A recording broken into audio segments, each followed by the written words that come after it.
58 Nigerian women and children trafficked to Ghana have been rescued, bringing the total number of Nigerians trafficked to Ghana to 105 within the last 3 months. Details soon. And also, 190 Nigerians have been repatriated from the United Arab Emirates to Nigeria. We bring you the details shortly. NIDCOM boss Honorable Abike Dabiru Erewa visits the UAE ambassador to Nigeria, Salim Said Al-Shamsi, to deepen and strengthen the diaspora relations between Nigeria and the UAE. Still on the diaspora menu, NIDCOM welcomes U.S. President Biden's Advisory Council on Diaspora Affairs at the U.S. Embassy in Abuja. The meeting was very informative. Stick around for more. That's not all. Dr. Ako Lisa Ufodike, Nigerian-born Canadian Minister of Immigration and Multiculturalism, visits the Nigerians in Diaspora Commission in Abuja. That report will come to you shortly. Do not forget our complimentary segment of Health Tips by Association of Nigerian Physicians in the Americas, AMPA, and our diaspora of the moment. This is your favorite show, The Diaspora. I am Khadija Bamali, your anchor. Please stay.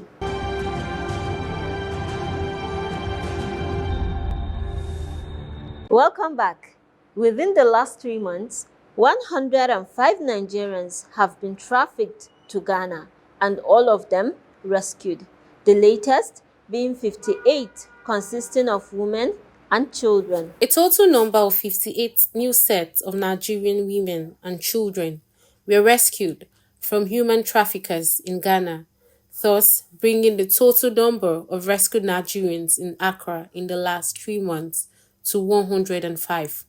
Chief Callistus Elozionwa, Chairman NIDO Board of Trustees in Ghana, disclosed this to the Chairman CEO Nigerians in Diaspora Commission NIDCOM, Honorable Abike Dabiru Erewa, when she stopped by to visit the traffic victims at their location in Accra. A statement by the Commission Head of Media and Public Relations, Abdulrahman Balogun, on Saturday, gave the breakdown of those rescued as Kano 47, Katsina 5, Jigawa 2, and Kaduna 4. Apart from the newly rescued ones, 11 more girls earlier rescued are in the care of NIDO Board of Trustee Chairman Chief Callistus Elozionwa and the acting Nigerian High Commissioner in Ghana, Ambassador Ifedayo Adeoye, have also been repatriated back to Nigeria. A total of 105 have also been rescued in the last few months. The statement added that some of the suspected agents have equally been apprehended and handed over to security agencies and NAPTIP for necessary profiling and prosecutions. Dabiru Erewa commended NIDO Ghana under the leadership of the Board of Trustees Chairman Chief Callistus Elozionwa and his team, and acting Nigerian High Commissioner to Ghana, Ambassador Ifedayo Adeoye, and his team, as well as Ghanaian law enforcement agencies for their cooperation. Similarly, 190 Nigerians from the United Arab Emirates have been safely and securely repatriated to Nigeria. The National Emergency Management Agency, Nigerians in Diaspora Commission, Ministry of Foreign Affairs, and other strategic ministries, departments, and agencies facilitated the safe return of the 190 returnees. They were urged to display a high sense of decorum and responsibility. Meanwhile, following the lifting of the visa ban on Nigeria by the UAE, Honorable Abike Dabiru Erewa, Chairman CEO, Nigerians in Diaspora Commission, NIDCOM, has visited the UAE ambassador to Nigeria, Salim Said Al-Shamsi. US President Joe Biden's Advisory Council on Diaspora were in Nigeria. Out of the team that came, 2 Nigerians were among them. Chine Ugomike the NBA champion, and Prof. Osegi Imasogi. Discussions centered on how to look beyond remittances to real-time diaspora investment in the continent, and particularly Nigeria. We've been able to engage our diaspora purposefully and meaningfully. And we now think that we can extend further to what you are doing, to what you are all doing. So having a diaspora council with the commission, I'm sure there's a lot that we can do together. So we also have a diaspora policy which guides all our engagement. Every important ministry, department, and agency should have a diaspora component. So he, for instance, maybe wants to do something in health. There's a Ministry of Health diaspora desk. In the last 5 years, I believe we pioneered a few things.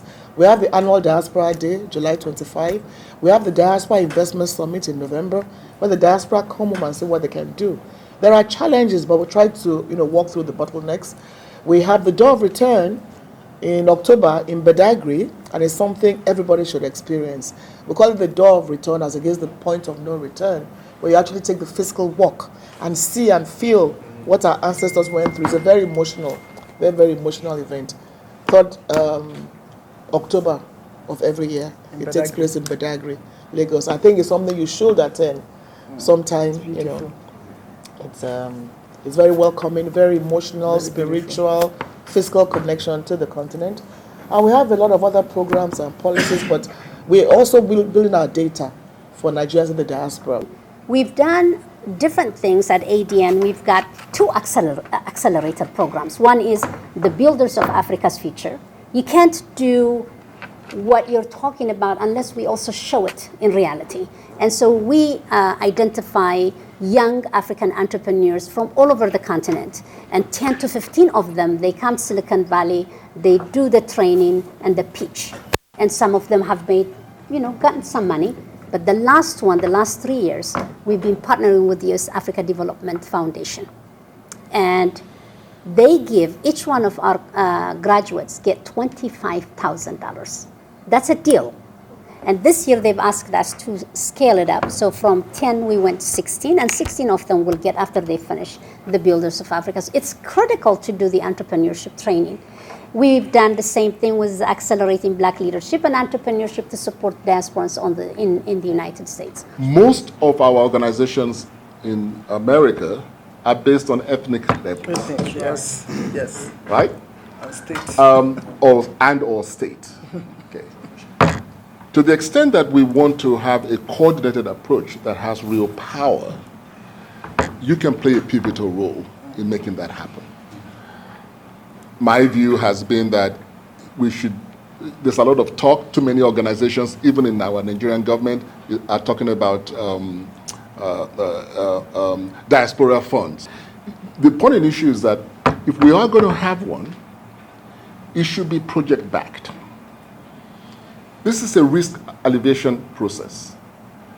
People don't need financial instruments to invest, not those who live in the States. They don't need there are tons of financial instruments that they can get. I mean, T-bills is 5%. So what are you going to offer me as a financial instrument? But projects where you say we're setting up a fund, X percentage will be used for real estate, Y percentage will be used for this kind of industry, P percentage will be used for agriculture. Now that could be attractive to folks because they can understand that and they can quantify the risk. Time is of the essence for that. And I think that is divine intervention in the sense that I never thought through Denise council would happen. The fact that it happened in this moment, ahead of the moment, so that we can reap the benefits of the investment if we actually take policy and put it to action, that's why we're all here. So I think also there's a very, very important point that my big brother, I won't say uncle, has made. All of these things have to be tied to projects. I work through the lens of sport. One of the things that I did here was do a basketball camp for young boys and girls. It was the first ever basketball camp, joint junior NBA, WNBA amongst both boys and girls. I just want to foot stomp this point that even when we talk about the diaspora and we talk about funds coming back into Nigeria, to sprinkle these funds all over the country to support 220 plus million people, does not have the level of impact that people like us that work in development would like to see. And so as I leave, I'm sorry that I have to leave, it's so important in working with NIGAM to really focus on how do you use your strength, your power, your voice, and your resources to invest in areas that have greatest impact and not just invest in these sprinkles that actually at the end of the day show very little impact and very little results. So USAID as an agency under the U.S. Embassy here will always partner with the government of Nigeria. We are here on behalf of the government of Nigeria. We are here for civil society, and we will continue, as I've said to in Lagos and other places when I'm given the stage, is to really continue to ensure that we are working together. This is the first time the creative industry has an actual ministry, the Ministry of Art, Culture, and the Creative Economy. So for us to come in and now try to dictate, it's a bit of a show-off. But what we can do is support. And how do we support? Channeling investments, particularly coming from the diaspora, because there's an actual return. And I agree with what you said. There's so many splinter groups. And if, I believe I owe you a visit, and I'm definitely going to come. If you can have, particularly if the NIDCOM can be the frontier, and we can have our agency, the National Gallery of Art, come in, we can now show people there are areas of investment. And that trust, like you said, needs to be built. And when we have this kind of collaboration with the council and NIDCOM, it shows that there's a backing by government. And like you said, the moment people hear government, they tend to back off because creativity does not operate in government rules. You know, you need to give it, you need to open it up because the creativity is undeniable. As I've invested more in Nigeria, I'm learning, wow, why didn't I do this a lot sooner? Because I have one of my colleagues at work says, change your words to change your world, right? So instead of saying the challenges, I call them opportunities, right? So all these things that we call challenges are tremendous opportunities where there's a huge barrier to entry. So I like it. So if I can solve for it, it means I can build a moat around my investments. Let's take a short break. Keep watching The Diaspora.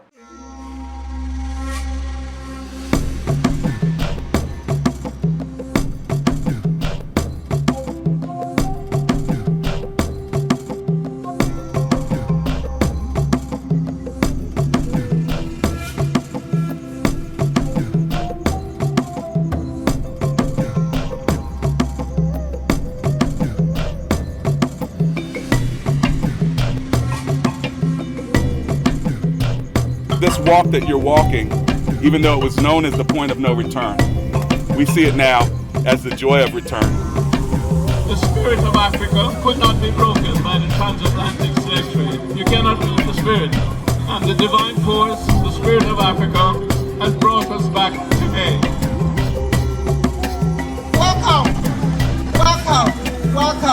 to home.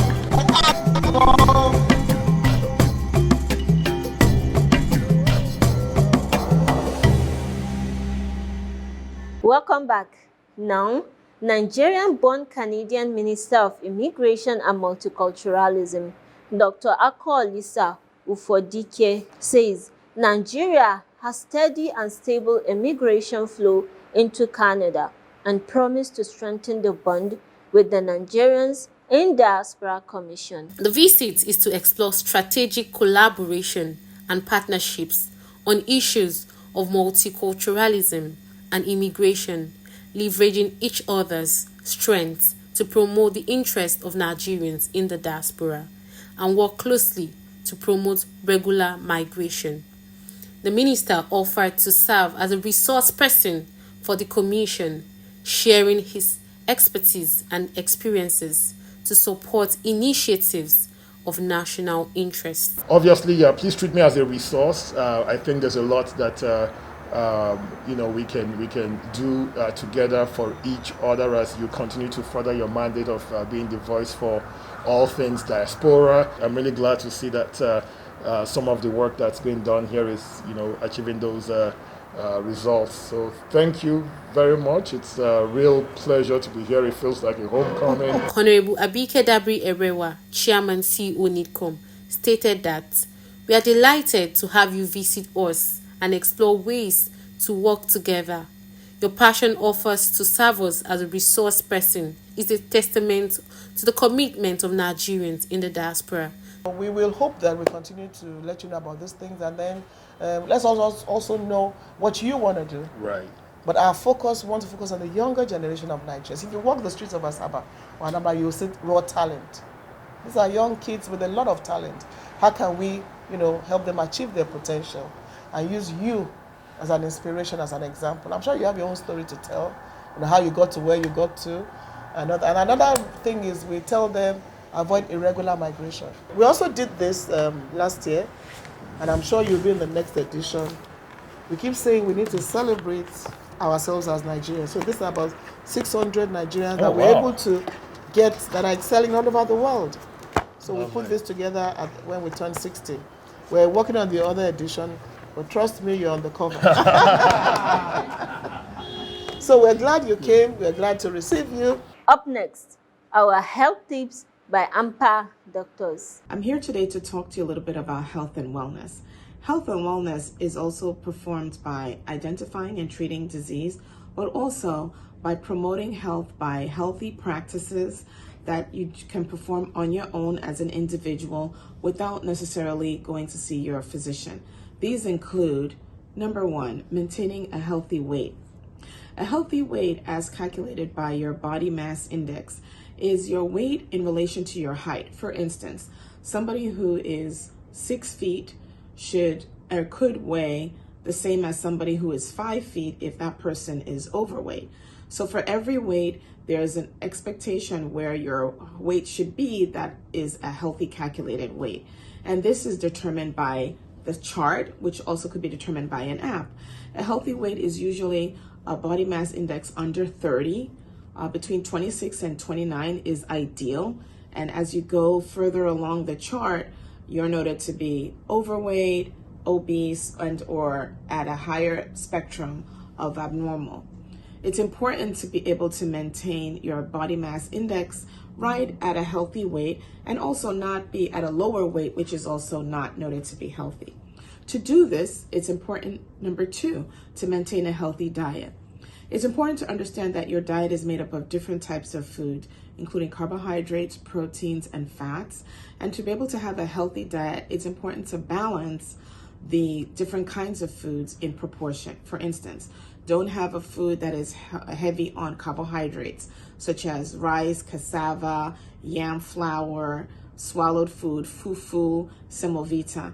Instead, try and balance that out with a heavier portion of protein, such as fish, beans, lentils, all different kinds of beans, meats, but meat in moderation, because these are less likely to be associated with you gaining weight.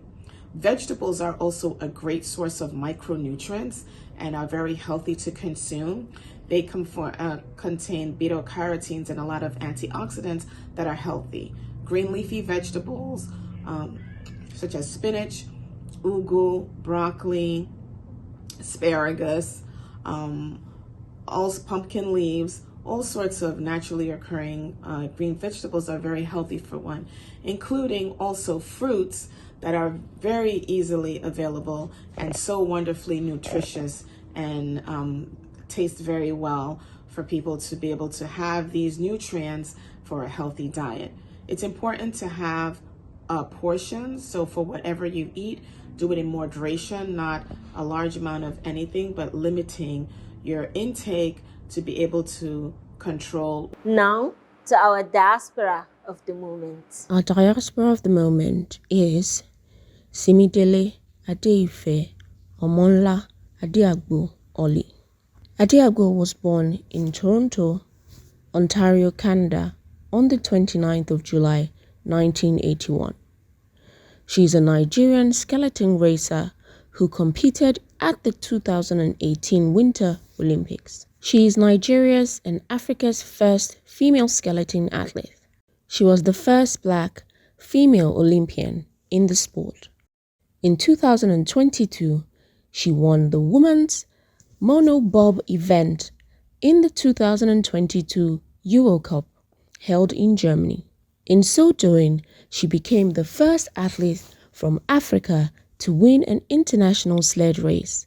Before competing in skeleton, Adiagbo competed in triple jump, last competing in 2008.